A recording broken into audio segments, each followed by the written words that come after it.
Welcome to part 2 of the episode that I am calling as a working title, Have You Ever Wondered What the Deal Is with Spanish Football? As we mentioned in part 1, if you haven't watched it, pause this right now, open up a new tab, and go watch part 1 because it is as instrumental as it could possibly be into what we're going to be talking about in this episode.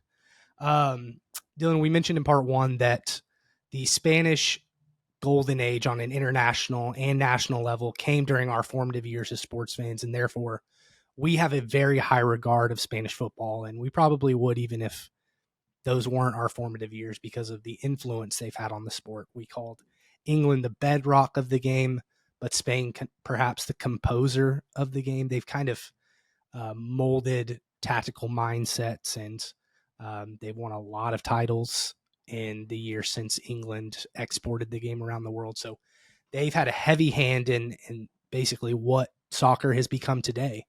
We are going to dive into their national team success. And Dylan, 2006, I think, was probably the most formative World Cup for you as an Italian American watching Italy win. However, the 2010 World Cup with the Venezuelas in South Africa, I remember it was during summer workouts. We would like pause sets and watch matches. And it was just a great time to be alive, and an even better time to be alive if you were a Spanish soccer fan. Dylan, what did this era look like for Spain? Dominance. To Pure dominance. oversimplify it, just pure like the term golden age gets thrown around with ad nauseum in international Like world football. class. Yes, like world class does, which I just did on our last episode. Threw that around a little too much. Just proof that it happens. It happens. But the golden age does get very much so gets thrown around too much. We do it here in the U.S. and our standard of golden age is obviously very different than a country like England or Spain or Brazil. But really, if you had to find a golden age, a single country's best golden age, without question, I think it would have to be that 2008 to 2000. You could argue 2016 Spain, not necessarily the national team, but Spanish soccer as a whole was absolute utter dominance. I think it's important to delineate the shift there because 2012 is when they win their last Euro, and then they miss out on the knockout rounds in 2014. But Real Madrid and Barcelona win those 5 Champions League titles following the 2012 Euros. Right. So if you were sad about the national team, you had a domestic team winning the Champions League. So right.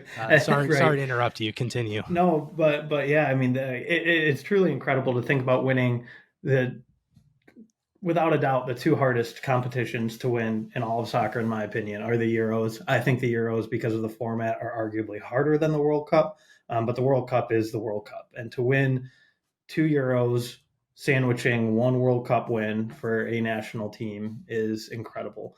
Granted, I've seen some idiot detractors in the past couple months. It's odd that it's kind of circulating back, but some idiot detractors saying, well, other countries were down, Brazil wasn't as good, and England was arguably at one of their worst periods. I don't really care. Like, Germany was still elite, Italy was still very, very good, and Spain still had this much success, not only on an international global scale, but on a continental scale. And it was led by a weird hybrid, if you will, of Real Madrid and Barcelona figures, which I think really encompasses and highlights Spain as a football basically nation. Exclusively Barcelona and Real Madrid figures, right? And almost exclusively Barcelona players, with being led by a Real Madrid manager, and the ability to 20-year career with Real Madrid. And the ability to we talked about in our previous episode the stark contrast in how those clubs are built and the play styles at times, and finding a manager that was so ingrained in Real Madrid to be able to take a starting 11 with over 50% Barcelona players and find that kind of success is a huge accomplishment. And dominance doesn't really do it justice. Because of, in my opinion, how hard it is to win those competitions. Yeah, I think I'm looking at the lineups for the 2010 final, and Spain started 7 Barcelona players out of their 11, and led by a former Real Madrid player. I think that when you look at these teams, they had a perfect storm of everything going on. It was when Pep Guardiola was reaching his what do they call it in the Avengers? His final form in Barcelona, maximizing every bit of the talents and riches and ideas that he had at that time. You had the perfect players in the perfect positions at Real Madrid, like Sergio Ramos and Iker Casillas, to complement that core of Barcelona players. They weren't always able to set aside their differences and their rivalry for the national team, but they did it enough to have this era of dominance. And I think just one of the craziest things to me is just being able to benefit from that convergence of triumphs with domestic and international. It was just a perfect, I mean, you couldn't draw it up any better. And yeah, I mean, I'm trying to think of an era of dominance, like a 4-year era of dominance, not in college sports that I was going to say Alabama football, New England yeah, Patriots, I guess. Like you go yeah, New England yeah, Patriots or that like Lakers Celtics back and forth in the 70s and 80s. It's kind of, but like there was always, somebody else there, whether it be the Patriots losing to the Giants or the Celtics and the Lakers kind of knocking each other off. And Spain overcame everything like that and was able to just truly, purely dominate on the international scale. And let's talk about then why. Oh, go yeah, ahead. yeah. Finish. You No, can. no, go into that first because I was going to move on a little So bit to the after effects. the good players are one thing, but there's the underlying influences and results of that Barcelona process that we talked about in part one. Of you reach this third generation of Cruyffian Spanish football, where Pep Guardiola is now a manager. He's no longer a midfielder at Barcelona. He's establishing his reputation as the best coach in the world. You have Barcelona's system of La Masia finally coming together to reach its peak level of output at the perfect time. We said in part one, again, we keep referencing again. If you haven't watched it, please go watch it. Their top 6 academy products, minus Lionel Messi, so the 5 that are remaining, were like the core of those Barcelona teams. All academy products signed before the age of 16. So if you're going to have a system or a program or club like Barcelona, the best possible output you could ask it to have is exactly the output that it gave you during those years. Just an incredible stroke of, I don't even want to call it luck because it was clearly planned, but the execution of everything was sublime. Yeah, and it's something I don't believe could, or especially in this day and age, will ever possibly be replicated again. I don't think you're going to Yeah. see a national team have this type of success with 7 players in your starting 11 all from the same club and 5 of them being academy products. Like that is just going to be unheard of moving forward and was unheard of really at the time outside of, the 50s and the 60s where there wasn't this globalization as much of the game, but ever since globalization it's remarkable, but it makes sense at the same time. Like if a country that is in the big 4 or the big 5, if you want to call it that, of European soccer leagues had the ability to produce something like this, I think it would be a PSG, because they are kind of the only real power in their country. They're really starting to put an emphasis on French football, and I think we could see What that. about Bayern? I think with Bayern, it's Getting caught kind up? of, Getting caught up too? yeah. I think a little bit, and they are almost going away from being incredibly German focused. I think historically they have been, not just because of the Harry Kane signing, but because a lot of the moves they've made in the last 2 or 3 years. At some point, I think Bayern could and likely will return to something like that. But in the here and now, I think PSG and France are really the only possible opportunity for that to happen because there is such an emphasis that they're putting on bringing in French players, and they will always be able to get the best French players in their own from their own league at least. They just have to keep them in France. But it's the fifth fifth best league. So being able to keep those players around, I think, is going to be really tough. I don't think there's really a chance for, certainly not a chance for Italy, because the money isn't there and the youth development isn't quite there right now. England, there's too much money spread out throughout their league. So you're not going to be able to have 5 or 6 English national players on a single team. And Spain, Real Madrid has the ability to keep those players around financially, but because of their style of football, like we touched on, and their club structure, I don't see it being something where they have 7 Spanish internationals on one team. And Barcelona's financials are obviously well documented at this point, so I don't think it's something they'll be able to or not well documented. So I don't think they're going to be able to kind of replicate this anytime soon. So I think it is something we are going to be very, very hard pressed to see again. And for a lot of different reasons, is incredibly impressive that they were able to pull it off. And I think I would love to talk to a diehard, born and bred Real Madrid fan and just get their vibe on the feelings around that World Cup, because it is such I tried my hardest to think of someone or to find someone to have on, but I just, because it's such a fierce rivalry, and Catalonia has such a provincial pride that I almost wonder, like, was there a slight resentment? It'd be like if there was a college football world championship and it was just littered with Ohio State players and they won it all as Americans. I'd be like, I guess that's cool, but like I hate all of you at the same time. Yeah. Like it almost feels like there could have been that kind of sentiment in Spain, but what they were able to accomplish was incredible. And I think because it was so heavily focused on Barcelona, I don't think it's a coincidence that some of Spain's downfall has coincided. Downfall, they're still one of the best teams in the world by far, but relative downfall is partially attributed to Barcelona's financial troubles and the style of club building that Real Madrid believe in and kind of have built their club around. Yeah, I agree with all that. Talking about the elephant in the room when it came to that Spain team was, okay, you've got basically Barcelona here with some of Real Madrid's best players, but you don't have Messi. And how do you recreate that with David Villa, who are different players, both very good? David Villa is not Messi, but he's also phenomenal player, though, a legendary player. But it came down to the style that Spain played. And while not a prolific goal scorer, he did tie for top scorer in the 2010 World Cup, which they wouldn't have wanted if he hadn't have done that. However, his work rate and his speed and his ability to play off of either wing and striker meant he was able to overlap, interlap, drop back, all of that, and let Andres Iniesta and Xavi Hernandez do what they do best, reach their final form in the 2010 World Cup.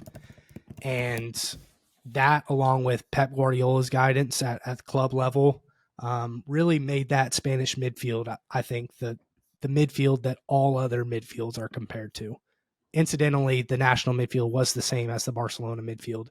You look at the Madrid midfield of Cruz, Modric, and Casemiro, and they were compared to the Iniesta, Busquets, Xavi midfield, and all future midfields will be, because that's the standard for the best in the world. That's, if you're going to pick one world-class all-time midfield, that's it. And almost having Villa be able to create space with his movement and not be on the ball as much as Messi is what unlocked Iniesta's iconic goal in that tournament and Xavi's iconic moments, and what incidentally led Villa to be in the positions he was in to get those 5 goals.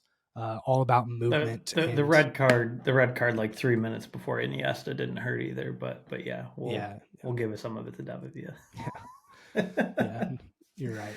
But the kind of what you were alluding to, though, like that replacement of Messi and how they were able to do it with David Villa, I think also coincides with the downfall on the international level. After that 2012 Euro, David Villa would have been 34, I believe, maybe only 32, but certainly like edging towards the end of his prime. I don't think he was long off from After the playing in the 2012 MLS. Euro.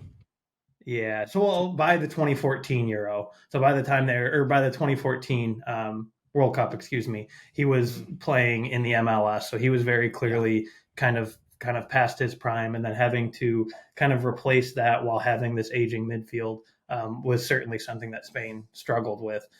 And we saw, obviously, we've already spoken to it, the 5 straight Champions League wins for Spanish clubs, 4 of those being Real and one of those to be Barcelona.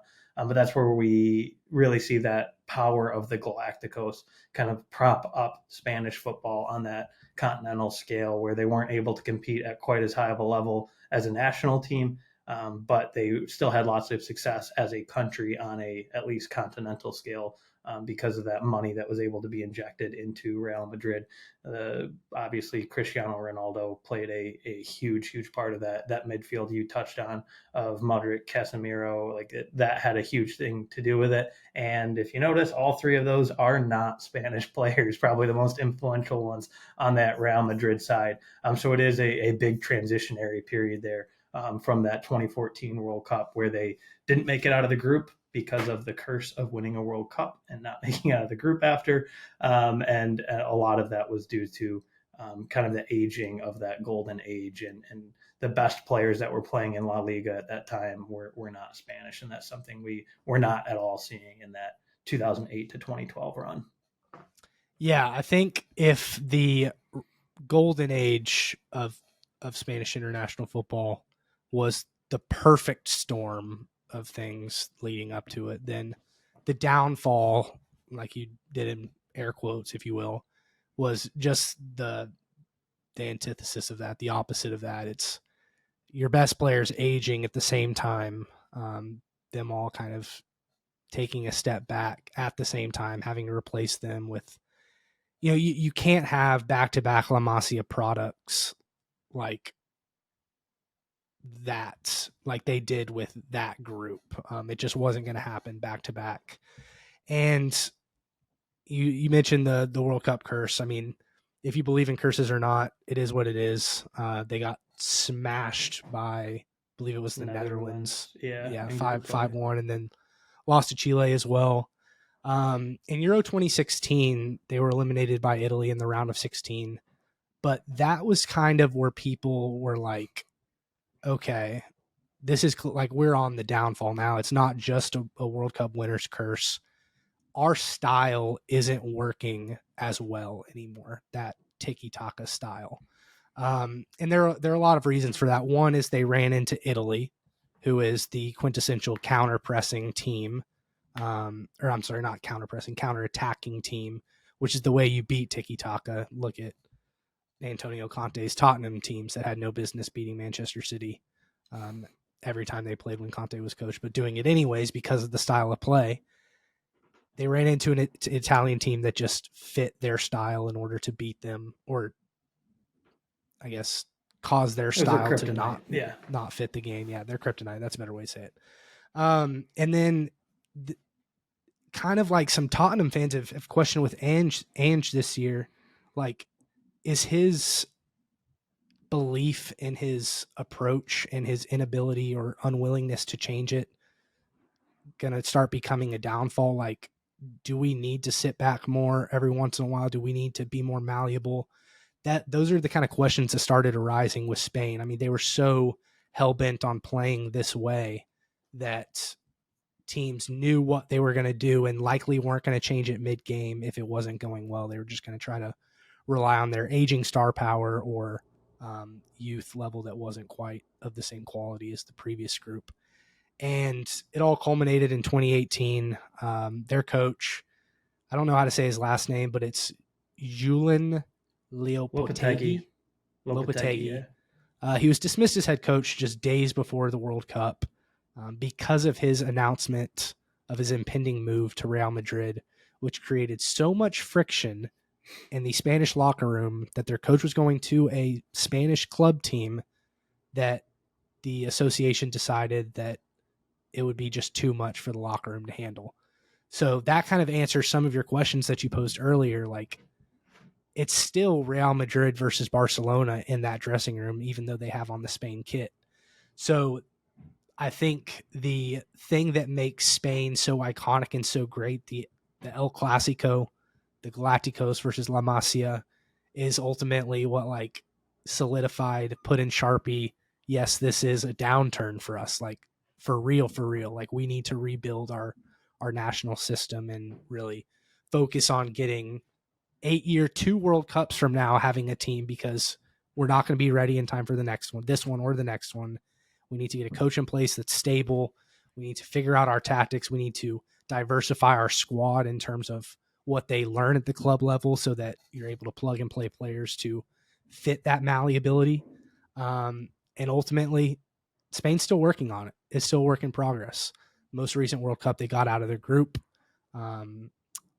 Japan, a surprising winner in that group. Germany was the odd man out, and what a lot of people called the group of death. So props to them for getting out of it. However, I know Morocco went on a Cinderella run in this previous World Cup, but if you're Spain, you probably shouldn't be losing to Morocco in the round of 16.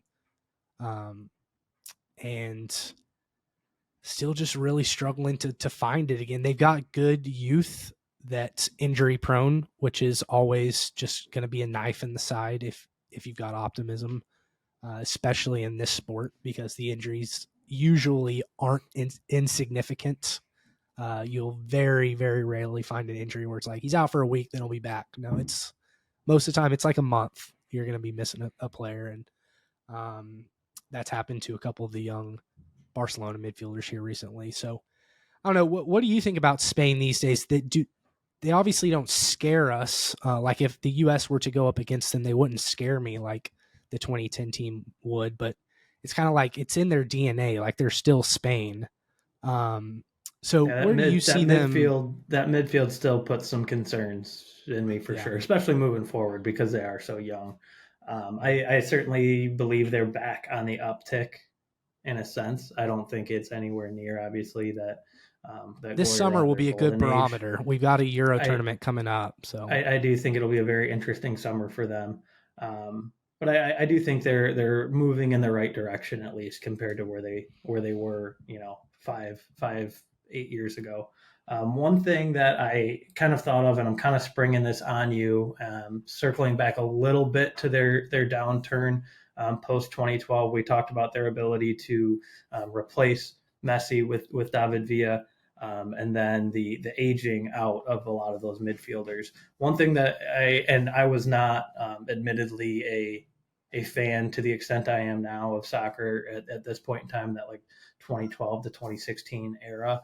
But one thing that kind of came to my mind was we talked about the importance of Barcelona and the Spanish national team. Barcelona being so homegrown, implementing their way on players, and it was very much mirrored on that Spanish side. How much, and maybe you've read on this, if not, just give me your general thoughts or opinion. But how much do we think that Messi being at Barcelona for when he was after that midfield started to age out almost stunted some Spanish soccer growth? Because I do think Barcelona kind of built themselves, not to their fault, built themselves around Messi. They had the greatest player in the world at the time, and kind of built around him, and maybe not strayed away completely from their formula that got them to where they were, but definitely a lot of funds and resources were put in place to keep Messi happy, to put star players around Messi, and it kind of became Messi's club, and he almost became bigger than the club. Right or wrong? Probably yeah. right, because it's freaking Messi. But how much do you think that had an impact on that Spanish downturn? Have you read about that at all in any of your books, or what are kind of your general thoughts on that? We can kind of wrap it up after, but that's kind of something that came to mind while prepping and talking through So, this. so you're essentially asking, like, did he overstay his welcome and extend his boundaries beyond like what they should have been? Not necessarily Messi himself, but what did him staying at Barcelona so long? What kind of impact, if any, did that have on Spain's ultimate downturn? Was it purely players aging out, or because Barcelona, who was this catalyst for the Spanish national team, put so much stock into him? Not faulting Messi, but because Barcelona chose to do that. How much did that then impact the future success of the Spanish national team, do you think? I think it probably did. I don't, obviously you wouldn't be able to like quantify that and point to it and say, here's the opportunities missed. I also don't think if we're going to fault Barcelona there, then we have to tell Real Madrid to look themselves in the mirror and say, Oh yeah, guys, absolutely. you have to start developing Spanish talent. I think the fact that it's one player in one position on one team probably means that impact was negligible. However, the opportunity cost that all of that cost Barcelona is, I mean, we're seeing it today. Like they're struggling, and it's probably just going to get worse. So it's probably not something that was a cause of their downfall, but it's definitely, we're going to start looking at it more and more. Didn't help their ability to claw out of the aging players for sure. Yeah. I think because they weren't able to implement their style quite as much. While Messi fits the Barcelona style, when you're building so much around one individual, I think it is a little bit harder to build that tiki-taka or total football mindset as much in a club when it wasn't quite, to quote, kicking and screaming, get the ball to the Argentinian. But it at times was, because he was that effing good. And when you were in a crunch, that's what you would do. And they invested so much money in him. So yeah, I don't think it was necessarily the catalyst of the downfall, but I definitely don't think it probably helped their ability to offset some of those aging and there's players. Obviously there's not one cause that sticks out, so just stick that in the list of causes. Right. But they were never going to succeed because that midfield group came up together, reached their peak together, won everything together with Messi. And I mean, you could stick the second best midfield in the world in that position and say, okay, go. And you still wouldn't get the same results because it was the byproduct of that well-oiled machine, that long process, that 3-generation long process, the masterpiece of the Cruyffian ideals that resulted in those titles and those European Cups, and ultimately probably one or two of Messi's Ballon d'Ors. Oh yeah. I mean, it really helps when the people facilitating the ball to you are Andres Iniesta and Xavi Hernandez, and then Doesn't hurt. The guy recycling it to them is Sergio Busquets. So, decent. Yeah, I think that it is something that people will start. I think you're a hipster in this because it's been mentioned, like, oh, they didn't have enough money to sign, to bring Messi back. But that was like to the point where they didn't have enough money anymore because they had already spent so much money on keeping him there to that point and had 0 Champions Leagues to show for it after the 2014-2015 season. So it wasn't working to its peak for a few years before Messi left. And I think they just reached a point where it just couldn't be done anymore. There was literally nothing they could do. So it will be talked about more and more. And that's a good point to bring up. There are endless trickle-down effects to the career of Lionel Messi, and this is one of them that people will start circling back to. Yeah, absolutely. Any final thoughts on Spain as a whole, or Barcelona, Real, Bilbao? I know Pep Guardiola is listening to this, and I know we mentioned his name maybe 4 times. Pep, you're gonna get your own fucking episode, mate. Like, don't worry about. You're going to get your own thing, okay? I promise. We know you were influential in the history and the evolution and ultimately the climax of Spanish soccer, and you'll get your own episode. We appreciate you watching, though. That's my final thought, though. Yeah, I can't top that. So sign us off. It was fun, guys. It was a good one. Very interesting. I'm excited to do this on some more countries too. We've already done some England, but I think doing English national team history and their inability is going to be a really interesting one. Brazil will obviously be really interesting. Germany, I kind of touched on Germany and Brazil a little bit in our first episode, and how Spain is somewhat of a hybrid. So I'm excited to kind of do these. Every country's so different too, right? I mean, it's never going to be a recycled episode. Like, no, it's just the beauty of this freaking sport, man. Like, it's so fantastic. Cool. If you happen to be Spanish or Spanish American, watch and you stumbled upon this video, DM us, comment, and come on and talk to us about your perception of La Liga, the Spanish national team, Messi, Ronaldo, everything that's happened over the past 100 years in the world of Spanish soccer. We would love to have you on. It doesn't matter if you have a mic, camera, nothing. We just want to hear your thoughts and your opinions because we have our perspectives and we want to relate our perspectives to as many global perspectives as possible to educate our audience. So, guys, we appreciate y'all watching as always. Make sure to like, subscribe, follow, share, comment, and everything else. If you've gotten to this point and still haven't watched part one, go back do that and now. watch it. Yeah. And then watch this one again.